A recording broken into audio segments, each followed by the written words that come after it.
අද ඔයාලට වීඩියෝ එක විදිහට ගෙනත් තියෙන්නේ නිකිල දෙකක් ගුණ කරන ආකාරය. නැත්තම් ඔයාලගේ භාෂාවෙන් තේරෙන සිංහලෙන් කිව්වොත් ඔය ධන හෝ ඍණ සංඛ්‍යා තියෙන්නේ. ආන්ගේ ධන හෝ ඍණ සංඛ්‍යා ගුණ කරන ආකාරය තමයි අපේ වීඩියෝ එකේ තියෙන්නේ. එතකොට දැන් ගොඩ දෙනෙක්ට ඕක වරද්ද ගන්න තැනක් නෙමෙයි තියෙන්නේ. ඒතර මේ දේවල් මූලික දේවල් ගණිතයේ තියෙන මූලික දේවල් මේවා වරද්ද ගත්තාම තමයි ඔයාලා ගොඩක් දුරට ඔය බීජ ගණිතය එහෙම වරද්ද ගන්න. ඒ නිසා මේක ඔයාලට ගොඩක් වැදගත් එකකයක්.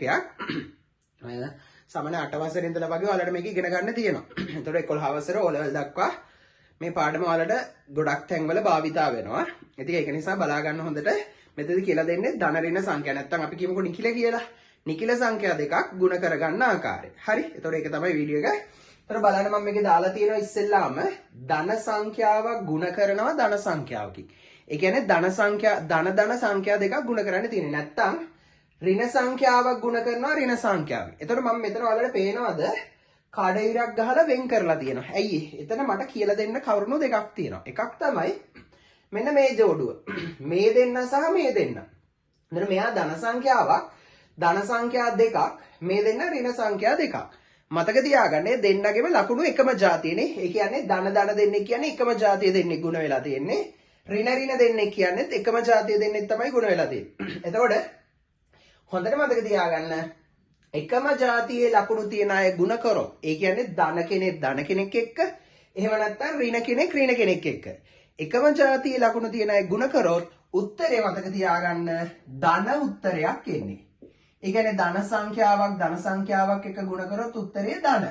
ඒ වගේම තමයි ඍණ සංඛ්‍යාවක් එක්ක ගුණ කරොත් ඒත් උත්තරේ ධන. එහෙනම් මොකද මතක තියාගන්න ඕනද? එකම જાතියේ ලකුණු දෙන්නෙක් ගුණ වෙනවා නම් ධන දෙන්නෙක් හරි ඍණ දෙන්නෙක් හරි ගුණ වෙනවා නම් උත්තරේ ලකුණ ධන. හරි. ඊට පස්සේ ප්‍රතිවිරුද්ධ ලකුණු දෙකක් තියෙනවා නම් ඊළඟ කොටස ඊළඟ තීරය එක. හරි. ප්‍රතිවිරුද්ධ ලකුණු තියෙන දෙන්නෙක් ගුණ වෙනවා නම් ඒ කියන්නේ ධන කෙනෙක් එක්ක ධන කෙනෙක් හරි එහෙම නැත්නම් ඍණ කෙනෙක් එක්ක ඍණ කෙනෙක් හරි වෙනස් ලකුණු වල දෙන්නෙක් ප්‍රතිවිරුද්ධ ලකුණු තියෙන දෙන්නෙක් ධන ඍණ එහෙම නැත්නම් ඍණයි ධනයි. එහෙම දෙන්නෙක් ගුණ වෙනවා නම් අපිට කියන්න පුළුවන් උත්තරේ ලකුණ ඍණ උත්තරයක් එන්නේ කියලා. ඒ කියන්නේ සාරාංශය කිව්වොත් ධනයි ගුණ කරොත් ධන ඍණයි ගුණ කරොත් ඒ ධන එකම ලකුණ නිසා ඊට පස්සේ ධනයි ඍණයි ගුණ කරොත් ප්‍රතිවිරුද්ධ ලකුණ නිසා උත්තරේ ඍණයි ධනයි ගුණ කරොත් ඒත් උත්තරේ ඍණ. එහෙනම් ආයි කියන්න ධනයි ධන ඍණයි ධන ධනයි ඍණයි ධනයි ඍණ. මේක මොකේදද? ගුණ කිරීමේදී. හරි. එතකොට මම උදාහරණ ටිකක් අරන් තියෙනවා. බලන්න ඉස්සෙල්ලාම ධන දෙක ගුණ කරන්න තියෙනවා ධන තුනේ.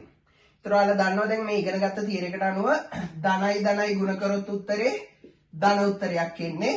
දෙවරක් තුන උත්තරේ 6යි කියලා එනවා. ඒ කියන්නේ ලකුණු දෙක වෙනම ගුණ කරගන්නවා. ඊට පස්සේ ඉතුරු වෙන ඉලක්කම් දෙක වෙනම ගුණ කරලා උත්තරේ ලියනවා. හරි. මෙයාගේ ධන 4 කියන සංඛ්‍යාව ගුණ කරගන්න ඕනේ ධන 5 කියන සංඛ්‍යාව. එතකොට එතනත් එහෙමයි. බලන්න මෙයාගේ ලකුණ ධන, මෙයාගේ ලකුණත් ධන.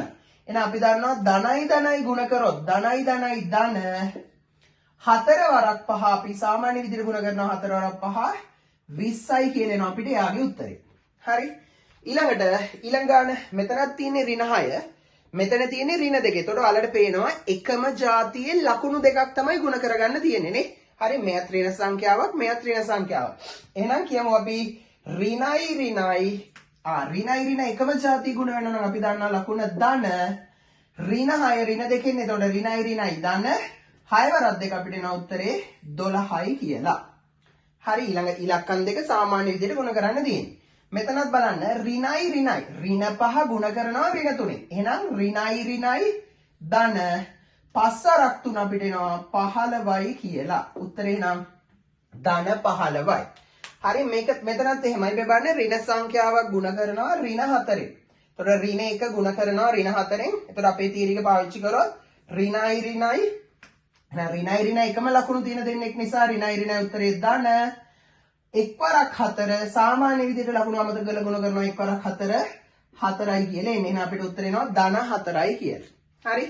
ඊළඟ මෙතන ධන 3 ගුණ කරනවා ඍණ 5ෙන්. ධන 3 ගුණ කරනවා ඍණ 5ෙන්. එතකොට බලන්න මෙතන ප්‍රතිවිරුද්ධ ලකුණු දෙකක් නේ. මෙයා ධන කෙනෙක් මෙයා ඍණ කෙනෙක්. එහෙනම් ධනයි ඍණ 3 වරක් 5 අපිට එනවා 15යි කියලා. එහෙනම් එයාගේ අවසාන උත්තරේ ඍණ 15යි. ඊළඟ මෙයාගේ මෙතන බලන්න ඍණ 9 තියෙනවා ගුණ කිරීම ධන 4 තියෙනවා. එහෙනම් එතන උත්තරේ මොකක්ද එන්නේ? ඔයාලට පේනවා මෙයා ඍණ සංඛ්‍යාවක්, මෙයා ධන සංඛ්‍යාවක්. ප්‍රතිවිරුද්ධ ලකුණු තියෙන දෙන්නේ ගුණ කරන්න තියෙන්නේ. එහෙනම් උත්තරේට එන්නේ ඍණයි ධනයි ඍණ 9 වරක් 4 අපිට එනවා 36යි කියලා. ඊළඟ එක්කෙනා 8 වෙනි එක මෙතන තියෙනවා ඔයාලට පේනවා ඍණ 3. ඍණ 3 ගුණ කර ගන්න ඕනේ ධන 4. එහෙනම් උත්තරේ ඍණයි ධනයි.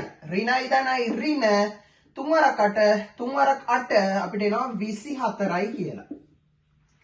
ඊළඟ ඔයාලට පේනවා මෙතන ඉන්නේ ධන 1 ගුණ කර ගන්න ඕනේ ඍණ 2කින්. එහෙනම් ධනයි ඍණයි අපි දන්නවා ඍණ ධනයි ඍණයි මේ ධනයි ඍණයි ඍණ එක්වරක් 2 අපිට එන උත්තරේ 2යි කියලා. ඊළඟ මෙතන ඍණ 11 ගුණ කර ගන්න ඕනේ ධන 4. එහෙනම් ඍණයි ධනයි ඍණ ආයෙම කියන්නම් ඍණයි ධනයි ඍණ 11 සරක් 4 44යි. හරි. ඊළඟ ඔන්න ඉලක්කම් තුනක් මම දාලා තියෙනවා. ඒක කොහොමද කරන්නේ බලමු.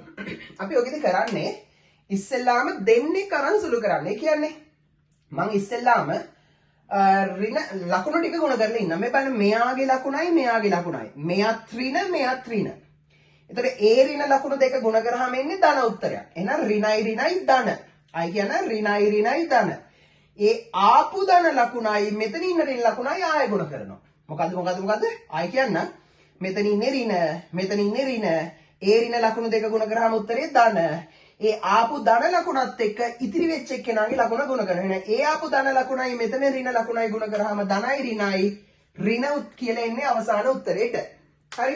ඊළඟට සාමාන්‍ය විදිහට ඉලක්කම් ටික ගුණ කරනවා. 5 වරක් 2 10යි 10 වරක් 3 30යි කියලා අපිට එනවා. එන උත්තරේ ඍණ 30යි. ඊළඟට 12 වෙනි උදාහරණය. එතකොට ධන 4 ගුණ කරනවා ධන 2කින් ඒක ආය ගුණ කරනවා ධන 3. හරි. එතකොට මොකද වෙන්නේ? අර කලින් කතාවම තමයි මෙතන ධන මෙතන ධන. එහෙනම් ඒ දෙන්න ඉස්සෙල්ලා ගුණ කරගමු. ධනයි ධනයි ධන. ආයි කියනනම් ධනයි ධනයි ධන. එතකොට අපිට උත්තරේ මේ දෙන්නගෙන් ඉන්නේ ධන ලකුණක්. ඒ ධනයි මේ ධනයි. ඒ ආපු ධන ලකුණයි මෙතන ඉන්න ධන ලකුණයි. ආයි කියන්නම් ධනයි ධනයි ධන. ඒ ආව ධන ලකුණයි මෙතන ඉන්න ධන ලකුණයි ගුණ කරාම උත්තරේ ධන. අවසාන උත්තරේ ධන. ඉලක්කම් ටික සාමාන්‍ය විදිහට ගුණ කරනවා. 4 වරක් 2 8යි 8 වරක් 3 අපිට එනවා 24යි කියලා. ඔන්න එහෙනම් එයාගේ උත්තරේ ධන 24යි. හරි දැන් සාමාන්‍ය ඔයාලට මේ ධන ලකුණ ලියන අවස්ථාවක් තියෙනවා නොලියන අවස්ථාවක් තියෙනවා. ලිවීම අත්‍යවශ්‍යම නැහැ. හරි. ඊළඟ මෙතන ධන ලකුණක් ඍණ ලකුණ නම් අනිවාර්යයෙන් ලියන්න ඕනේ. ඊළඟ මෙතන අපිට තියෙන ඉලක්කම් 4ක් ගුණ කරන්නේ ඒ ක්‍රමයමයි මම පාවිච්චි කරන්නේ. මෙතන බලන්න ඍණ 5 ගුණ කරනවා ඍණ 2කින්. එහෙනම් ඍණයි ඍණයි ධන. මේ ඍණ ලකුණු දෙක එකම ජාතියේ ලකුණු දෙකක් නිසා එකම වර්ගයේ ලකුණු දෙකක් නිසා එහෙනම් උත්තරේ ඉන්නේ ධනනේ. ඍණයි ඍණයි ධන. ඒ ආපු ධන ලකුණත් එක්ක මේ ඍණ එක ගුණ කරනවා. ඍණ ලකුණ ගුණ කරනවා. හරි. මෙතන ඍණයි ඍණයි ධන. ඒ ආපු ධන ලකුණත් එක්ක මෙයා ගුණ කරොත් ධනයි ඍණයි ඍණ. එහෙනම් එතෙන් එනකන් උත්තරේ එතකොට ආයෙ ගුණ කරාම එන්නේ ඍණ. ඒ ආපු ඍණ ලකුණත් එක්ක අවසානෙට ඉන්න ඍණ 4 ඍණ ලකුණ ගුණ කරනවා. එහෙනම් ඒ ඍණ ලකුණයි මේ ඍණ ලකුණයි ගුණ කරාම උත්තරේ ධන. ආයි කියන්නම් ඍණයි ඍණයි ධන. ඒ ආව ධනයි මේ ඍණයි ඍණ. ඒ ඍණයි මේ ඍණයි ධන කියලා එන්නේ. හරි. ඊළඟට ඉලක්කම් ටික ගුණ කරනවා අපි 5 වරක් 2 10යි 10 වරක් 1 ආයෙම 10යි 10 වරක් 4 40යි. එන අවසාන උත්තරේ යාගේ ධන 40යි. හරි. අන්තිම උදාහරණය. එතකොට මෙතන තියෙන බලන්න අර විදිහටමයි ගන්න තියෙන්නේ. ඍණ 2 ගුණ කරන්න ඕනේ ඍණ 2කින්. එහෙනම් උත්තරේ මොකද්ද? ඍණයි ඍණයි එකම ජාතියේ ලකුණු දෙන්නේ ගුණ වෙනකොට උත්තරේ ධන. එහෙනම් ඍණයි ඍණයි ධන. ඒ ආපු ධනයි මෙතන ඉන්න ඍණයි ආයෙ ගුණ කරනවා. එහෙනම් ඒ ධනයි මේ ඍණයි ධනයි ඍණයි ඍණ. මෙතන එනකොට ඍණ ලකුණක් ආවේ උත්තරේට. මේ තුන් දෙනාගෙන් මෙන්න උත්තරේ ඍණ. ඊට පස්සේ එතනින් ආපු ඍණ ලකුණයි මෙතන ඉන්න ඍණ ලකුණයි ආයම ගුණ කරාම ඒ ඍණයි මේ ඍණයි ධන. ඒ ඍණයි මේ ඍණයි ධන. හරි. ඒ ධනයි ඒ ආපු ධන ලකුණයි මෙතන ඉන්න ඍණ ලකුණයි ගුණ කරාම ඒ ධනයි මේ ඍණයි ඍණ. හරි. ඊට පස්සේ එතෙන් ආපු ඍණ ලකුණයි මෙතෙන් ආපු ඍණ ලකුණයි ගුණ කරාම ඍණයි ඍණයි අවසාන උත්තරේ ධන කියලා එන්නේ. හරිද? එහෙම නැත්නම් ආයි කියන මුලින් ඉඳලා බලා ගන්න. ඍණයි ඍණයි ධන. ඒ ධනයි මේ ඍණයි ඍණ. ඒ ඍණයි මේ ඍණයි ධන. ඒ ධනයි මේ ඍණයි ඍණ. ඒ ඍණයි මේ ඍණයි ධන අර එන උත්තරෙත් එක්ක ඊළඟ එක ගුණ කරනවා. එන උත්තරෙත් එක්ක ඊළඟ එක ගුණ කරනවා. අන් එහෙමයි යන්නේ. හරි අපි ඊට පස්සේ ඉලක්කන්නේ ගුණ කරමු. 2 වරක් 2 4යි, 4 වරක් 2 8යි, 8 වරක් 2 16යි, 16 2 32යි, 32 2 64යි. එහෙනම් එයාගේ උත්තරේ අවසාන උත්තරේ එනවා ධන 64යි කියලා. ඕමයි විදිහට තමයි එතකොට අපිට නිකිල දෙකක් ගුණ කරන්න තියෙන්නේ. එච්චරයි. එතකොට නිකිල සංඛ්‍යා ගුණ කිරීම කියන්නේ මේ මහා ලොකු දෙයක් නෙවෙයි. හරිද? හැබැයි මේක ඔයාලට ගොඩාක් තැන්වල ඔයාලගේ සිලබස් එක ඇතුලේ ඕන වෙනවා O level දක්වාම. සහ එතනින් එහාටත් මැත්ස් වගේ පැත්තෙන් යනවා නම් ගොඩක් ඕන වෙනවා. ඉතින් ඒක නිසා මම හරිම වැදගත් කොටසක් මේක පුංචි පාඩමක් වුණාට හරි වැදගත් කොටසක්. එහෙනම් මේක මෙතනින් ඉවරයි. අපි ඊළඟට බලමු ඊළඟ වීඩියෝ එකේ මම ඔයාලට කියන්නම් ධන ඍණ සංඛ්‍යා එකතු කිරීම අඩු කිරීම. හරි.